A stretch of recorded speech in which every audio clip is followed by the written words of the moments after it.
Physics, Morning Physics. Je suis juste trop fan de mon nouveau générique. Je sais pas si vous êtes d'accord avec moi. Je vais juste leur mettre un coup là pour le plaisir, pour être sûr que vous l'ayez bien dans la tête toute la journée. C'est le Morning Physics, Morning. Ok, bref. Bienvenue sur cette nouvelle vidéo de Morning Physics consacrée à l'énergie de position. Tout d'abord, qu'est-ce que l'énergie de position? C'est une forme d'énergie que possède un objet à partir du moment où il se trouve dans un champ de pesanteur, donc par exemple aux alentours de la Terre, à partir du moment où il possède une masse, et également à partir du moment où il possède une hauteur. Voici la relation mathématique permettant de calculer l'énergie de position. Donc on va l'écrire EP comme énergie de position, égale M comme la masse, fois G comme l'intensité de la pesanteur, fois H, l'altitude de l'objet. Je vais tout de suite préciser juste les unités. Nous avons besoin d'exprimer la hauteur en mètres. Nous avons besoin d'exprimer l'intensité de la pesanteur en newton par kilogramme. Et nous avons besoin d'exprimer la masse en kilogrammes. Tout ceci nous donnera, pour le résultat, une énergie de position, vous commencez à avoir l'habitude, en joules. Voilà pour la formule de l'énergie de position. EP égale la masse fois l'intensité de la pesanteur fois l'altitude de l'objet. Allons tout de suite observer une première situation que je vous propose ici. Vous êtes en train de marcher tranquillement sur un petit chemin. Vous trébuchez sur un caillou et se trouve derrière vous un trou d'une cinquantaine de centimètres. Vous allez naturellement tomber dans ce trou. Deuxième situation, vous marchez à nouveau sur un petit sentier, vous trébuchez à nouveau sur un petit caillou et vous allez naturellement ici tomber dans ce trou qui a une profondeur de 10 mètres cette fois-ci. Quelle est l'expérience qui vous plaira le plus? Laquelle auriez-vous envie d'expérimenter? Est-ce que vous préfériez expérimenter cette situation ou est-ce que vous préféreriez vous trouver dans cette situation? Évidemment, tout le monde va me répondre « je préfère cette situation ». Si je dois vraiment choisir entre tomber dans un trou de 50 cm ou un trou de 10 mètres, je vais plutôt choisir le trou de 50 cm. Vous avez raison, évidemment. Pas besoin de connaître grand-chose à la physique pour tous tomber d'accord sur ce point. Il vaut mieux tomber dans un trou peu profond que dans un trou très profond. Mais pourquoi? Pourquoi, physiquement parlant, est-il moins dangereux de tomber dans un trou de 50 cm plutôt que de tomber dans un trou de 10 mètres? Eh bien tout ça, vous l'avez bien compris, dépend de la hauteur et dépend de l'énergie de position de la personne. Ici, cette personne possède moins d'énergie de position que cette personne. Tout ça parce que cette personne se trouve à une hauteur, une altitude beaucoup moins élevée que celle-ci. On va tout de suite aller voir une deuxième situation, on reviendra sur celle-là un tout petit peu plus tard.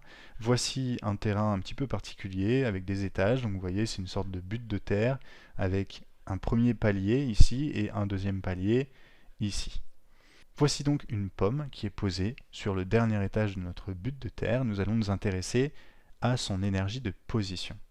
Pour cela, on va devoir définir la hauteur de cette pomme. Et vous voyez tout de suite un petit souci qui se pose. Est-ce qu'on parle de la hauteur de cette pomme par rapport à cet étage? Est-ce qu'on parle de la hauteur de cette pomme par rapport à cet étage? Ou est-ce qu'on parle de la hauteur de cette pomme par rapport à ce que j'ai appelé le rez-de-chaussée, donc à l'étage inférieur? Eh bien, on peut choisir d'étudier les trois cas de manière tout à fait correcte. Et c'est ce qu'on va faire. Donc cette pomme, je vais prendre comme altitude de référence, c'est-à-dire ce que je considère comme l'altitude 0, je vais prendre ce palier-ci. Si je choisis comme altitude de référence ce palier que j'ai fait en rouge, vous êtes d'accord avec moi, à une petite approximation près, cette pomme se trouve à une altitude de 0 mètre par rapport à ce trait rouge. Donc je vais noter h égale 0 mètre. Si l'altitude h est égale à 0 mètre, je vous laisse vous en convaincre par vous-même, mais je pense que vous voyez bien où je veux en venir, l'énergie de position va être égal à 0 joule. Donc, on peut, vous voyez que tout ça est parfaitement correct comme raisonnement, on peut dire que cette pomme ne possède pas d'énergie de position. Maintenant, comme je l'ai dit tout à l'heure, on peut choisir une autre altitude de référence. Je vais choisir, ce que je vais faire ici en vert, de considérer comme l'altitude de référence ce palier-ci. Cette fois-ci, la pomme n'est plus à 0 m d'altitude par rapport à ce palier vert. Elle se trouve à une altitude représentée par cette double flèche verte, et je vais considérer que cette hauteur correspond à une altitude h de 2 mètres. Cette fois-ci, l'énergie de position de la pomme n'est pas égale à 0 joule puisqu'elle possède une altitude, et je vous laisserai vous en convaincre par le calcul en prenant en compte qu'une pomme pèse en moyenne 150 grammes. On va trouver une énergie de position pour cette pomme environ égale à 3 joules. Dernière étape du raisonnement, je vais cette fois-ci considérer comme altitude de référence, altitude 0, ce palier-ci, donc ce que j'ai fait en bleu. Cette fois-ci, il va falloir s'intéresser à la hauteur de la pomme par rapport à ce palier de référence. C'est ce qui est représenté par cette double flèche. Et je vais considérer que cette altitude correspond à une altitude de 4 mètres. Cette fois-ci, l'énergie de position, que je vais noter ici, l'énergie de position de la pomme sera environ égale à 6 joules. Voilà 3 raisonnements parfaitement corrects, physiquement parlant. Et pourtant, on se retrouve avec une pomme qui possède à la fois une énergie de position nulle, à la fois une énergie de position environ égale à 3 joules, et à la fois une énergie de position environ égale à 6 joules. Comment ça se fait? Cela dépend de la situation que vous considérez. Si je fais un petit zoom ici, je ne considère que le haut du problème. Je vois que cette pomme, elle est posée sur un sol. Elle ne bouge pas, elle est bien tranquille où elle est. C'est assez logique de considérer que l'énergie de position de cette pomme, c'est-à-dire l'énergie liée à sa hauteur, est nulle, puisque cette pomme est posée sur le sol. Maintenant, je dézoome un petit peu et je considère qu'il y a une possibilité de chute pour cette pomme. Tout simplement, si je me mets de ce côté et que je pousse la pomme, elle tombera jusqu'à ce palier-ci. Donc elle tombera d'une hauteur de 2 mètres. Évidemment, on ne peut plus dire que l'énergie de position de la pomme est égale à 0 joule quand on considère qu'elle va potentiellement tomber d'une hauteur de 2 mètres. Elle peut tomber d'une hauteur de 2 mètres. Donc par rapport à cette altitude qui est représentée en vert, la pomme possède bien une énergie de position. C'est ce qu'on a calculé, énergie de position environ égale à 3 joules. Et c'est logique puisque cette pomme peut tomber. Et même raisonnement, évidemment, si je dézoome encore un petit peu, cette pomme peut aussi, si je la fais rouler dans l'autre sens et que je la fais tomber de ce côté-là, peut aussi tomber de 4 mètres. Et vous voyez bien qu'une pomme qui tombe de 4 mètres va être plus abîmée à l'arrivée que si elle tombe de 2 mètres, et encore plus que si elle ne tombe pas et qu'elle reste à son altitude de départ. Donc c'est parfaitement logique que si je considère que la pomme peut tomber d'une hauteur de 4 mètres, et que je calcule son énergie de position par rapport à cette hauteur de 4 mètres, je me retrouve avec un résultat supérieur, donc un résultat de 6 joules. Voilà pour cette première situation. Retournons voir un petit peu nos deux petits personnages qui sont sur le point de se faire un petit peu mal. Voici le premier personnage. Nous allons repérer sur le schéma sa hauteur, son altitude. Donc pour ça, je prends comme point de référence pour le bonhomme son centre de masse. Alors voilà son centre de masse. Je considère qu'il possède une altitude h, une hauteur h par rapport à mon altitude de référence qui naturellement va être le fond du trou. Il possède une masse de 70 kg. Il se trouve sur Terre avec une intensité de la pesanteur qui est environ égale à 9,8 newtons par kilogramme. On l'a dit également, il se situe à une altitude h de 50 cm, donc c'est ce que je vais noter ici. H égale 50 cm, sachant qu'il faut exprimer l'altitude en mètres, 0,5 mètres. Pour le deuxième personnage, cette fois-ci, on va considérer évidemment comme altitude de référence le fond de ce deuxième trou. On va considérer la hauteur h. Alors désolé, c'est pas droit du tout. Voici la nouvelle hauteur h. Alors ici j'ai oublié, je vais préciser, c'est H1, c'est-à-dire c'est la hauteur du premier personnage. Ici je vais donc appeler ça H2. Et on recommence, donc H2 cette fois-ci c'est pas 50 cm, c'est 10 mètres. La masse vaut toujours 70 kg, c'est la même personne, et l'intensité de la pesanteur est toujours environ égale à 9,8 Newton par kg. On va calculer l'énergie de position donc de ce personnage par rapport à cette altitude de référence qui est le fond du trou. Je vais donc noter que EP1, l'énergie de position du personnage 1, est égale à sa masse fois l'intensité de la pesanteur fois son altitude.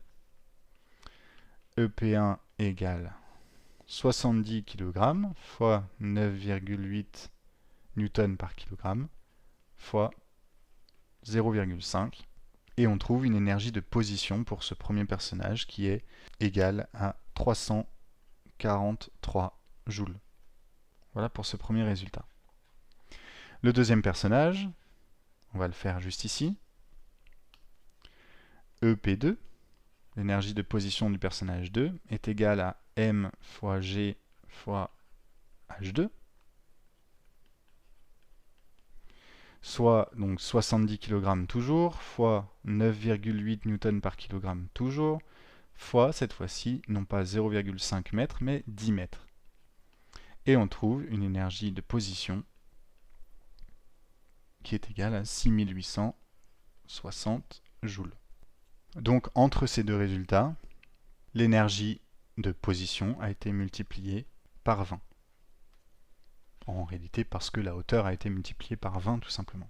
Donc on confirme bien que plus l'altitude va être importante, plus l'énergie de position d'un objet ou d'une personne va être importante. Ça c'était pour l'influence de la hauteur. Allons voir maintenant l'influence de la masse. Nous avons ces deux situations, alors je vais vous les décrire. Nous avons une balle de ping-pong qui est maintenue à une certaine altitude par rapport à un bac de sable. Ça c'est un bac rempli de sable. C'est une expérience très classique de la physique au collège qu'on aurait pu faire en classe. Voici une boule de bowling cette fois-ci qui est elle aussi maintenue à une certaine altitude, qui est la même au-dessus d'un bac de sable également. On va tout simplement faire tomber cette balle de ping-pong et faire tomber cette boule de bowling dans ces deux bacs à sable. Pour la balle de ping-pong, nous allons observer une déformation au niveau du sable qui sera relativement faible. Voici la balle de ping-pong. Le sable s'est peu déformé à cet endroit-là, ça a fait un petit cratère, mais vraiment, vraiment très petit. Et pour le deuxième cas, je fais tomber cette fois-ci la boule de bowling. Nous allons obtenir un gros cratère de déformation qui traduit tout simplement d'un impact plus important et d'une énergie plus importante au moment de l'impact. On va calculer juste l'énergie de position dans ces deux cas. Donc dans ce premier cas, nous avons une énergie de position pour la balle de ping-pong EP1 qui est égale à la masse de la balle de ping-pong fois l'intensité de la pesanteur fois l'altitude par rapport à cette altitude 0, d'accord? Du coup, l'énergie de position de la balle de ping-pong est égale à la masse de la balle de ping-pong 10 grammes, donc 0,010 kg, fois l'intensité de la pesanteur sur Terre, 9,8 environ, fois l'altitude, 2 mètres. On se retrouve avec une énergie de position pour cette balle de ping-pong. Alors je parle bien avant la chute, on est dans cette situation-là, la balle n'est pas encore tombée. On va avoir une énergie de position de cette balle avant la chute de 0,196 joules. Pour la boule de bowling, nous avons une énergie de position qui est égale à la masse de, c'est-à-dire la masse de la boule de bowling, fois l'intensité de la pesanteur, fois l'altitude h. EP2 égale la masse que j'ai choisie, c'est 4 kg, fois l'intensité de la pesanteur, toujours la même chose, et la hauteur est toujours de 2 mètres. On se retrouve cette fois-ci avec une énergie de position pour la boule de bowling de 78,4 joules. Une énergie donc bien plus importante que pour la balle de ping-pong, simplement du fait que cette balle de bowling possède une masse bien plus importante que la balle de ping-pong. Tout ceci est très très logique. Enfin, il nous reste un dernier paramètre à étudier, c'est l'influence de G, c'est-à-dire de l'intensité de la pesanteur. Alors, tous les problèmes que vous étudierez en physique-chimie, à 99% se passeront sur Terre, puisque c'est assez logique, c'est là qu'on habite. Mais il est intéressant quand même de voir l'influence de G, l'influence de l'intensité de la pesanteur sur cette énergie qui est l'énergie de position. Alors voici une situation, vous avez cette personne qui est sur le point de faire le plongeon de l'extrême. Donc on voit ici le point d'impact visé. C'est une cascadeuse, c'est une professionnelle, ne faites pas ça chez vous, hein, bien sûr. Elle s'apprête à sauter d'une altitude de 1000 mètres avec une intensité de la pesanteur de 9,8 newtons par kilogramme, une valeur qu'on a utilisée dans les autres exemples. Nous avons la même personne qui a décidé pour plus de spectacle d'aller faire le même show, mais cette fois-ci sur la Lune. Donc voici la Lune. Nous retrouvons le point d'impact, nous retrouvons la même altitude, c'est-à-dire 1000 mètres, mais l'intensité de la pesanteur sur la Lune, vous le savez pour beaucoup puisqu'on l'a un petit peu travaillé, est bien plus faible que l'intensité de la pesanteur, sur la Terre. Elle est de 1,6 newton par kilogramme. Et c'est environ 6 fois moins. Eh bien, on va faire comme dans les deux autres exemples. On va calculer l'énergie de position de cette première personne. EP1 égale la masse de cette première personne fois l'intensité de la pesanteur.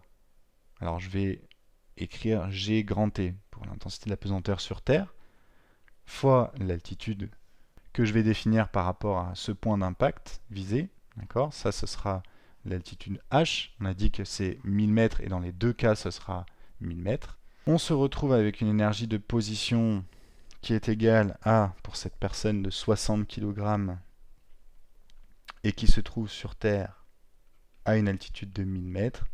On va trouver une énergie de position égale à 588 000 joules. Elle va faire donc son spectacle sur la Lune et on va juste calculer à quel point son énergie sera plus faible du fait juste de s'être placée sur la Lune. On se retrouve cette fois-ci avec EP2 égale la même masse fois une intensité de la pesanteur qui n'est plus GT mais GL, c'est celle de la Lune, fois l'altitude H qui est toujours 1000 mètres. EP2 égale toujours 60 kg puisque la masse ne dépend absolument pas de l'endroit où vous vous trouvez, fois cette fois-ci 1,6 newton par kilogramme, fois une altitude de 1000 mètres. Et EP2, cette fois-ci, est égal à 96 000 joules. Sans surprise, l'énergie de position de la cascadeuse lorsqu'elle est sur la Lune est bien plus faible que lorsqu'elle se trouve sur Terre, bien que la hauteur soit la même. C'est logique puisque cette personne est beaucoup moins attirée par la Lune qu'elle n'est attirée par la Terre. Voilà donc ce que je pouvais vous dire sur l'énergie de position. N'oubliez pas cette formule, alors elle n'est techniquement pas à apprendre au niveau 3e, mais vous devez bien sûr être capable de l'utiliser, donc entraînez-vous. N'oubliez pas non plus ce que je vous ai expliqué tout à l'heure, c'est-à-dire que l'énergie de position, attention, elle dépend vraiment de vos choix pour définir le système, pour définir l'altitude de référence. Vous vous souvenez, cette pomme n'a pas la même énergie de position suivant si je choisis l'altitude de référence ici, ici ou ici. J'espère en tout cas que cette vidéo vous aura éclairci les choses, vous aura permis de bien comprendre ce qu'est l'énergie de position. On se retrouve rapidement pour une vidéo sur l'énergie mécanique. Till the morning feels